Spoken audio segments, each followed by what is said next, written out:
क्या आपको पता है कतर, दुबई, सऊदी अरब या गल्फ कंट्री, अरब कंट्री से आपको पोलैंड का वीजा इतनी आसानी से क्यों मिल जाता है। हर कोई बंदा, दूसरा तीसरा बंदा यही बोल रहा होता है पोलैंड चले जाएं, पोलैंड का इतना का वीजा मिल रहा है, पोलैंड जाते ही आपको जॉब मिल जाएगी, पोलैंड आप बहुत अच्छा एक ऑप्शन है आपके लिए। बिस्मिल्लाहिर्रहमानिर्रहीम, अस्सलामु अलैकुम। आज की वीडियो इंपॉर्टेंट होने वाली है उन लोगों के लिए जो अरब कंट्री, गल्फ कंट्री में इस वक्त मौजूद हैं और वो यूरोप जाना चाहते हैं। काफ़ी लोग मुझे मैसेज करते हैं, वीडियो के नीचे कमेंट करते हैं, या कुछ लोग मुझे इंस्टाग्राम के जरिए पूछते हैं। आपका भी कोई सवाल है इंस्टाग्राम पर आ जाएं तो इंस्टाग्राम पर आपको रिप्लाई ज़रूर करेंगे।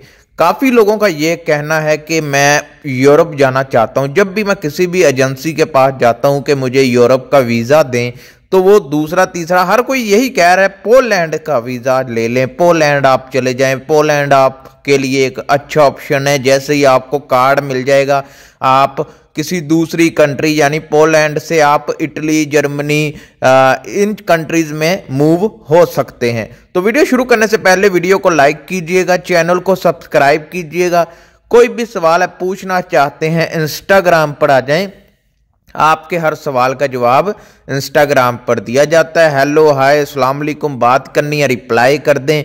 ऐसे सवाल इंस्टाग्राम पर मत भेजा करें। एक मैसेज में अपना पूरा सवाल लिख के मुझे भेज दें, मैं जब भी देखता हूँ ऑनलाइन होता हूँ तो रिप्लाई कर देता हूँ। चलते हैं वीडियो की तरफ। और पोलैंड, अगर आप मतलब कि यूरोप जाना चाहते हैं, ये एजेंसीज वाले आपको पोलैंड का ही वीज़ा क्यों रेकमेंड करते हैं। जर्मनी का भी कर सकते हैं या कोई और भी कर सकते हैं। सबसे पहला उनका पोलैंड ही क्यों हमें कहा जाता है कि पोलैंड चले जाएं, क्योंकि पोलैंड का वीज़ा आसानी से मिल जाते हैं। इनके पास मौजूद होते हैं वीज़े, लेकिन एम्बेसी की अपॉइंटमेंट नहीं मिलती।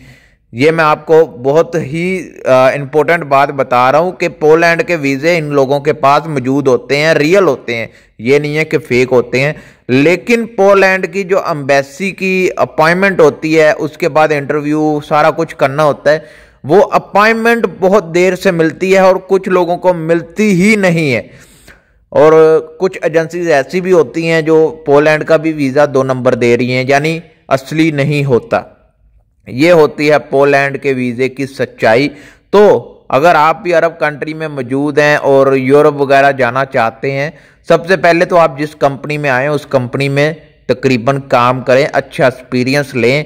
आप जब तक आपको एक्सपीरियंस भी आ जाएगा काम का भी, और कतर, दुबई, सऊदी अरब जहाँ भी रह रहे हैं, उधर के माहौल से, उधर की गलियों से, उधर के कामों से जब आपका सेट हो जाएगा दिमाग, तो आपको पता लग जाएगा क्या मेरे लिए सही है, क्या मैं इधर से मूव हो सकता हूँ या नहीं हो सकता हूँ। काफ़ी लोग यहाँ से जाते हैं यूरोप, लेकिन वो अरब कंट्री में पहले काम करते हैं। इसलिए आपने भी जब आना है तो अरब कंट्री में काम करना है। तकरीबन 2, 3, 4 साल लगाएं अरब कंट्री में, जितना आप लगा सकते हैं लगाएं, पैसे भी जोड़ें। और जब आपको लगे कि अब मुझे आगे जाना चाहिए यूरोप की किसी कंट्री में, तो आप अच्छी एजेंसीज भी हैं कतर, दुबई, सऊदी अरब में, आप वहां से जाएं, या आप डायरेक्ट इनकी एम्बेसी में जाकर भी वीज़ा ले सकते हैं। बहुत तरीके हैं, यानी बहुत तरीके हैं। आज की जो मेन वीडियो थी वो पोलैंड के हवाले से मुझे आ रही थी कि पोलैंड जाने का तरीका, यानी हमें पोलैंड का ही क्यों बताया जा रहा है, जाने का तरीका पोलैंड का ही बताया जा रहा है कि आप ऐसे जा सकते हैं, आपको इतने दिनों में कागज़, काम, सैलरी, हर चीज़ मिलेगी।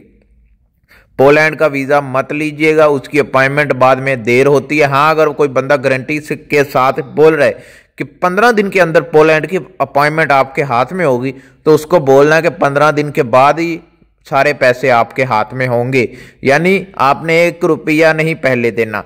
तो उम्मीद है कोई भी सवाल है इंस्टाग्राम पर आ जाएं, आपके हर सवाल का जवाब इंस्टाग्राम पर दिया जाता है। पूरी वीडियो देखने के लिए आपका शुक्रिया। मिलते हैं नेक्स्ट वीडियो में। अल्लाह हाफिज़।